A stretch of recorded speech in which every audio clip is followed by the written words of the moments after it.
ದಯಮಾಡಿ ಒಂದು ಜೋರದ ಚಪ್ಪಲಿನ ನೀಡಬೇಕು ನೀವು ನಮ್ಮ ಸಂಘರ್ಷದವರಿಗೆ.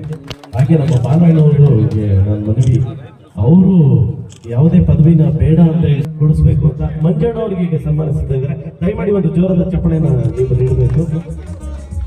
ನಮ್ಮ ಅಂಕಿತಪೂರ್ವ ಶಾಸಕರು ಸ್ನೇಹಜೀವಿ ಸಜ್ಜನ ರಾಜಕಾರಣಿಯಿಂದಲೇ ಹೆಸರು ಪಡೆದಿರುವಂತಹ ನಮ್ಮ ಮಂಜಣ್ಣವರಿಗೆ ಒಂದು ಜೋರದ ಚಪ್ಪಲಿನ ನೀಡಬೇಕು. ಕುಟುಂಬ ಸಮೇತರಾಗಿ ಇಲ್ಲಿ ಬಂದು ದೈವದ ಆಶೀರ್ವಾದ ಈ ಕ್ಷಣ ಎಲ್ಲೂ ನೋಡಕ್ಕಾಗಲ್ಲ. ಯಾಕೆಂದ್ರೆ ನಮ್ಮ ಮಂಜಣ್ಣವರು, ಬಾಲಣ್ಣವರು, ಶ್ರೀನಿವಾಸಣ್ಣವರು ಗುರುಗಳ ಆಶೀರ್ವಾದದೊಂದಿಗೆ ಎಲ್ಲರೂ ಕೂಡ ಒಂದೇ ಅನ್ನೋ ಭಾವ ಇವತ್ತು ಮುಖ್ಯಮಂತ್ರಿಗಳ ಸಂದರ್ಭದ ಹೇಳಕ್ಕೆ ನಾನು ಇಷ್ಟಪಡ್ತೀನಿ. ಯಾಕೆಂದ್ರೆ ಎಲ್ಲರೂ ಇದ್ದಾರೆ ನೋಡಿ. ಇವತ್ತು ಆ ಸಂತೋಷ ನಾನು ಕಣ್ಣಲ್ಲಿ ತುಂಬಿಕೊಂಡೆ ನೋಡು. ಮುನೇಶ್ವರನ ಸನ್ನಿಧಿಯಲ್ಲಿ ಶಿವನ ಒಂದು ಪರಿವರ್ತನೆ 12ನೇ ವರ್ಷದ ಬ್ರಹ್ಮೋತ್ಸವ ಅಂದರೆ ಇದು ಯಾರ ಸ್ವಾರ್ಥದ ಸತ್ತಲ್ಲ, ಸ್ವಾಭಿಮಾನದ ಸತ್ತು. ಗುಡಿಯನ್ನು ನಾವು ಕಟ್ಟಿಸಿರ್ಬೋದು, ದೇವರನ್ನು ನಾವು ಮಾಡಿಸಿರ್ಬೋದು. ದೇವರು ನಮ್ದಲ್ವ, ದೇವರು ನಮ್ದ ಅಲ್ಲ.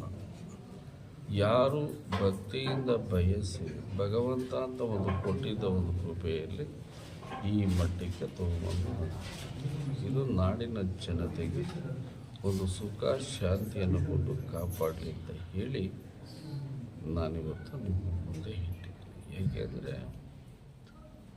ಇವತ್ತು 400 ಮಕ್ಕಳು ವಿದ್ಯಾಭ್ಯಾಸ ಕಲಿತಾ ಇದೆ.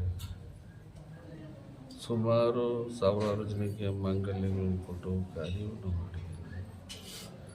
ನಾನು ಹಣ ಮಾಡಬೇಕು, ಆಸ್ತಿ ಮಾಡಬೇಕು ಅನ್ನಂಗಿದ್ರೆ ಇಷ್ಟಗತ್ರ ಭೂಮಿ, ಇಷ್ಟಗತ್ರ ದೇವಸ್ಥಾನವನ್ನು ಶ್ರೀ ನಂದೀಶ್ವರನ ಸೃಷ್ಟಿಗೆ ನಾನೇನು ಬರಿಬೇಕಾಗಿರಲಿಲ್ಲ.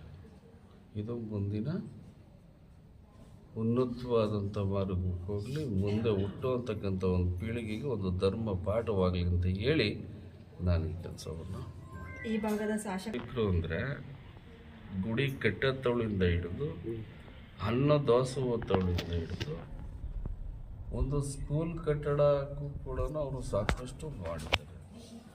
ಅದೇ ರೀತಿ ನಮ್ಮ ಈ ಭಾಗದ ಶಾಸಕರು ಕೂಡ ಅತಿ ಹೆಚ್ಚಿಗೆ ನಾನು ಅವಕಾಶವನ್ನು ಪಡಿಬೇಕಾಗಿತ್ತು, ಹೋಗಿರಲಿಲ್ಲ. ನೆಲಮಂಗಲ ಶಾಸಕರು ಸುಮಾರು ಇಲ್ಲಿಗೆ 4 ವರ್ಷದಲ್ಲಿ ಈ ಜಾಗಕ್ಕೆ ಬಂದಿರ್ತಾಗ ನನ್ನ ಬಾಯಿಲ್ಲ, ಅದೇನು ಬತ್ತ ಗೊತ್ತಿಲ್ಲ. ಇವತ್ತಲ್ಲ ನಾಳೆ ನೀವು ರಾಜಕಾರಣಿಗಳಾಗ್ತೀರಾ ಅಂತಕ್ಕಂಥ ಮಾತನ್ನು ಹೇಳಿದ್ದೆ ನಾನು. ಆದರೆ ಇದು ಹೆಂಗೆ ಹೇಳ್ತೀರ ನೀವು ಅಂತ ಅವ್ರು ನನ್ನ ವಾದ ಮಾಡಿದ್ರು. ಏನೋ ಭಗವಂತನ ಇಚ್ಛೆ, ನೀವು ಇವತ್ತಲ್ಲ ನಾಳೆ ಶಾಸಕರಾದೇ ಆಗ್ತೀರ, ಒಂದು ಕರುಣಾಮಯಿ ಆಗೋ, ಸ್ವಾರ್ಥವನ್ನು ಆಗಬೇಡ ಅಂತ ಹೇಳಿ ನಾನು ಅವ್ರಿಗೂ ಕೂಡ ಭಾಷೆ ತಗೊಂಡು ಯಾವ ಬಗ್ಗೆ ನಾನು ಈಗಾಗಲೇ ವೇದಿಕೆಯಲ್ಲಿ ಹೇಳಿದೆ. ಕಾಂಗ್ರೆಸ್ನವ್ರಿಗೆ ಹೇಳಿದ್ರೆ ಜೆ ಡಿ ಎಸ್ನವ್ರಿಗೆ ಹೇಳಿದ್ರೆ ಕಾಂಗ್ರೆಸ್ನವ್ರಿಗೆ ಬರ್ತದೆ. ಈಗಿನ ಯಾರಿಗೆ ಹೇಳಬೇಕು ಅನ್ನೋದು ನೀವೇ ತೀರ್ಮಾನ ಮಾಡಿ ಅಂತ ನಮ್ಮ ಜನಕ್ಕೆ ಕೊಟ್ಟೆ ನಾನು. ಅದರೊಳಗೆ ನೀವೇ ನೋಡಿರ್ಬೇಕು. ಶಾಲು ಇವತ್ತು ನಾನು ಯಾವ ಶಾಸಕರಿಗೂ ಆಗಲಿಲ್ಲ. ಅವ್ರಿಗೆ ಹಾಕ್ಬೇಕು, ಅವ್ರಿಗೆ ಹಾಕಬೇಕು.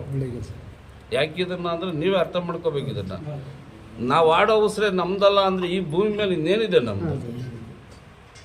ಅದಕ್ಕೋಸ್ಕರನ ಇದು ಉನ್ನತವಾದಂತಕ್ಕಂಥ ಒಂದು ಮಾರ್ಗಕ್ಕೆ ಹೋಗಲಿ, ಎಲ್ಲರೂ ಒಂದು ಧರ್ಮವನ್ನು ಸ್ಥಾಪನೆ ಮಾಡಲಿ ಅಂತ ಹೇಳಿ ಎಲ್ಲದಕ್ಕಿಂತ ಮಿಗಿಲಾಗಿ ಇವತ್ತು ಏನಪ್ಪ ಅಂದರೆ ಹೋಳಿ ಹುಣ್ಣಿಮೆಯ ದಿನ ಅಂದರೆ ನಾವು ಒಂದು ಕಾಮನ್ನು ಸುಟ್ಟಿ ಸಂತೋಷ ಪಡುವಂತಕ್ಕಂಥ ಒಂದು ದಿನ.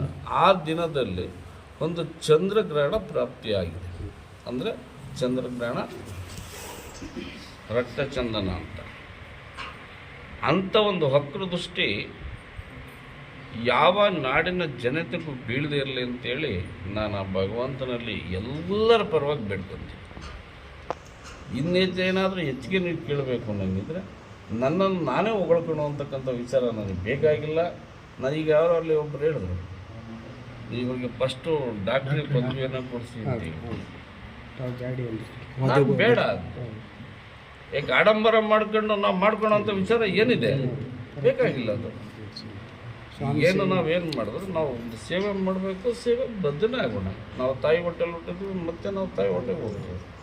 ಅದ್ರ ಒಳಗಡೆ ಏನಾದರೂ ನಾವು 100,000 ಜನಕ್ಕೆ ಮಾಡೋಕ್ಕಾಗದೇ ಇರ್ಬೋದು, 1,000 ಜನಕ್ಕೆ ಮಾಡೋಕ್ಕಾಗದೇ ಇರ್ಬೋದು, ಒಂದು 10 ಜನಕ್ಕಾದ್ರೂ ಸಾಕಾರವನ್ನು ಮಾಡಿದಾಗ ಆ 10 ಜನದ ಗುರಿ ಮುಂದೆ 100 ಜನ ಆಗಿರ್ತದೆ. ಅಂಥ ಒಂದು ಅವಕಾಶ ಪ್ರತಿಯೊಂದು ಮನೆಯಲ್ಲೂ ಆಗಲಿ, ಪ್ರತಿಯೊಬ್ಬರಿಗೂ ಒಂದು ಒಳ್ಳೆಯದಾಗಲಿ ಅಂತೇಳಿ ನಾನು ಆ ಶಿವಪಾರ್ವತಿಯಲ್ಲಿ ಭಕ್ತಿಪೂರ್ವಕವಾಗಿ ಬೇಡ್ತೀನಿ.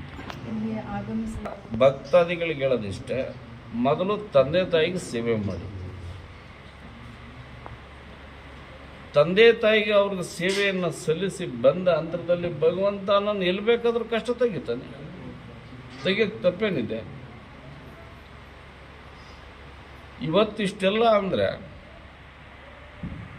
ಇಡೀ ನಮ್ಮ ಕರ್ನಾಟಕದ ಅಂತಿಮದಲ್ಲಿ ಮೂಲೆಯಲ್ಲೂ ಕೂಡ ಸ್ವಾಮೀಜಿಗಳು ಸಾಕಷ್ಟು ಈ ಜಾಗಕ್ಕೆ ಆಗಮಿಸಿದ್ರು.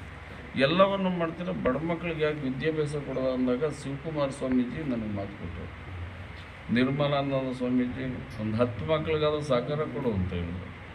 ಅವರ ಒಂದು ಅನುಗ್ರಹದ ಗುರಿ ಇವತ್ತು ಈ ಜಾಗದಲ್ಲಿ ಬೆಳೀತೆ ಅಂತ ಹೇಳಕ್ಕೆ ನಾನು ಇಷ್ಟಪಡ್ತೀನಿ.